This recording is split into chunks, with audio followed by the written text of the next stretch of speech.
दूरदर्शन उत्तराखंड और मैं आपके साथ प्रियंका रावत। और इस वक्त मौजूद हूँ नेहरू कॉलोनी में। दिल्ली में हुई कोचिंग सेंटर हादसे के बाद उत्तराखंड सरकार भी सतर्क हो गई है और उन्होंने कई मानक निर्धारित किए हैं। उसी को लेकर आज हम कई कोचिंग सेंटर में जाएंगे और उनसे बातचीत करेंगे और उनसे जानेंगे कि वो इसको लेकर कितने सतर्क हुए हैं। तो हमारे साथ इस वक्त मौजूद है BM डिफेंस एकेडमी के MD दिलीप सिंह जी।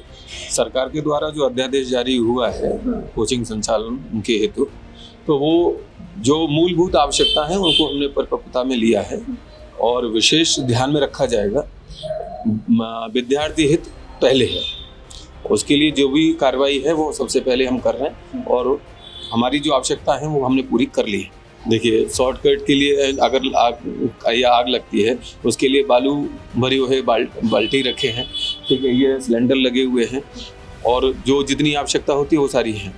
तो हमारे साथ सिद्धू एकेडमी के डायरेक्टर सिद्धू जी हैं। सर, जो दिल्ली में इंसिडेंट हुआ उसको लेकर क्या कहेंगे? देखो, मैं तो यही कहूँगा जो मैं 2-4 दिन से फेस कर रहा हूँ, क्योंकि दिल्ली को लेके वास्तव में समस्या है। बच्चों के साथ वास्तव में बहुत ज़्यादा लापरवाही हो रही है। आप एक चीज़ देखिएगा, आप कॉम्प्लेक्स बना रखा है आपने और कॉम्प्लेक्स के जस्ट पीछे क्या है, नाला है, और नाले पे भी आपने क्या कर रखा है, बिल्डिंग को बना रखा है। अब आप एक चीज़ सोचो, यदि आप नाले पे बिल्डिंग को बना लोगे तो नाला तो ब्लॉक होता है और नाले की सफाई भी होनी चाहिए। तो उस कारणवश क्या होता है, सफाई नहीं हो पाती है। जो दिल्ली में अभी आपने देखा होगा एक घटना घटी है दृष्टि में, तो पानी क्या हुआ, वो आगे से नाले में न जाके वो रोड पे आ गया, रोड से जिससे क्या हो गया, बच्चों के साथ बड़ा दिक्कत हुआ। और इसमें ऑब्जेक्शन होना चाहिए, सरकार को कुछ ना कुछ एक्शन लेना चाहिए। हमारा उत्तराखंड तो बहुत ही बढ़िया सिटी है। एक भी कोचिंग सेंटर, कोई भी, मैं पूरे देहरादून की गारंटी ले सकता हूँ, कोई भी बेसमेंट में कोचिंग नहीं चलाता। कोई भी देहरादून में बच्चों को लेके कोई भी बच्चों के साथ छेड़छाड़, जिंदगी के साथ छेड़छाड़ नहीं करता। तो हमारे साथ सिंधु डिफेंस एकेडमी के कुछ बच्चे, उनसे जानते हैं कि उनकी सेफ्टी को लेकर यहाँ पे क्या कुछ किया गया है। सर, हमें मोटिवेशन क्लास देते हैं और यहाँ पे साफ सफाई तो एक नंबर लग जाए तक पूरी क्लीन है।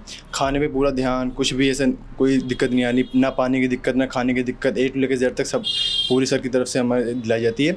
और पढ़ाई के अलावा भी हमें बहुत कुछ सिखाया जाता है, जैसे करिकुलम एक्टिविटीज़ होती हैं, हमें कोई गेम्स खिलाए जाते हैं, हमें ग्राउंड लेके जाते हैं, ट्रेनिंग करवाई जाती है और भी बहुत एक्टिविटीज़ होती हैं जिससे हमारा सोशल डेवलपमेंट होता है। तो मैं कहना चाहता हूँ ये बेस्ट एकेडमी है और यहाँ पे ऐसा कोई भी काम नहीं होता जो हमें बुरा लगे। तो चलिए, यहाँ पे और भी कोचिंग सेंटर है, उस पे चलते हैं और देखते हैं कि वो इसको लेकर कितना सतर्क हुए हैं। तो इस वक्त मैं मौजूद हूँ विजय एकेडमी में और यहाँ के मालिक रविंद्र जी हमारे साथ हैं, तो इनसे जानेंगे। एक कमेटी बनाई है कुछ लोगों की मुख्यमंत्री जी के द्वारा और ये बिल्कुल होना चाहिए। हम इस पे जो भी उनके जब भी मानक आएंगे, वैसे तो हम लोग यहाँ पे ऑलरेडी सारी चीज़ों को ध्यान में रखते हैं, लेकिन जो भी रूल्स रेगुलेशंस आएंगे वो फॉलो होनी चाहिए, क्योंकि बच्चों की सेफ्टी तो फॉरमोस्ट है, वो तो सबसे ऊपर है ही। उसके साथ बिल्कुल भी किसी भी तरह का कोई भी समझौता किसी भी संस्थान को नहीं करना चाहिए। आपके यहाँ कितना सेफ्टी का ध्यान रखा गया बच्चों को लेकर? बेसिक जो सेफ्टी जो होती है, फायर एक्सटिंग्विशर हर एक क्लासरूम में लगे हुए हैं, हर एक ऑफिसेज में लगे हुए हैं। उसके अलावा जो इमरजेंसी एग्ज़िट्स हैं, हमारे पास एक एंट्री है और हर एक फ्लोर की इमरजेंसी एग्ज़िट अलग अलग बनी हुई है, वो ऑलरेडी है बनी हुई, वो लगी हुई है। दिल्ली में जो इंसिडेंट हुआ इसको लेकर क्या कहेंगे? जी, मैं कहूँगा काफ़ी अनफॉर्चुनेट है, क्योंकि ऐसा होना नहीं चाहिए। बच्चे, माँ बाप अपने बच्चों को भेजते हैं पढ़ने के लिए ताकि उनका फ्यूचर सिक्योर हो, और वह ऐसे जाके उनको पता भी नहीं था कि ऊपर से पानी आ रहा है और नीचे से ऐसा फ्लड जैसा आया, सब ने भागे। कुछ तो 3 छूट भी गए नीचे, लेकिन पूछा जबकि सब आ गए। उन्होंने कहा कि अभी बचे हुए हैं कुछ, तो तब भी नहीं आ पाए। और 3 लोग, जब मैंने देखा कि रेस्क्यू ऑपरेशन चल रहा था, काफ़ी हॉरिबल एक्सपीरियंस था वो देखना वहाँ पे। तो काफ़ी दुख होता है मतलब ऐसे करके, क्योंकि बिल्डिंग्स, क्योंकि वो परमिट तो दे देते हैं, क्योंकि पैसे खिला के परमिट मिल जाती है उन्हें, और बाद में जब चेकिंग नहीं होती उनकी, तो जब ऑडिट नहीं हो रहा है तो चलता रहता है, तो काफ़ी अनफॉर्चुनेट है।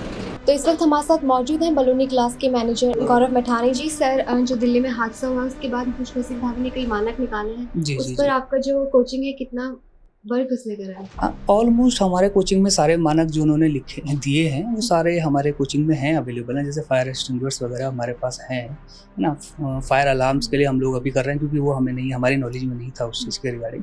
बाकी तो जितने जो उन्होंने मानक है, जैसे बेसमेंट हमारे यहाँ नहीं है उस चीज़ के लिए, हमारे यहाँ सारे मानक ऑलमोस्ट मेरे ख्याल से लगता है फुल है, और जितनी स्ट्रेंथ है उसके अकॉर्डिंग हमारे पास सारे मानक हैं। तो हमने दिल्ली में हुए हादसे को लेकर विभिन्न कोचिंगों से बातचीत करी और उत्तराखंड सरकार द्वारा इस पर सतर्कता कितनी ली गई है उसको लेकर भी हमने विभिन्न जो कोचिंग है उनके डायरेक्टर से बातचीत करी। उन्होंने इसको लेकर क्या कुछ कहा, ऐसी तमाम खबरों के लिए देखते रहिए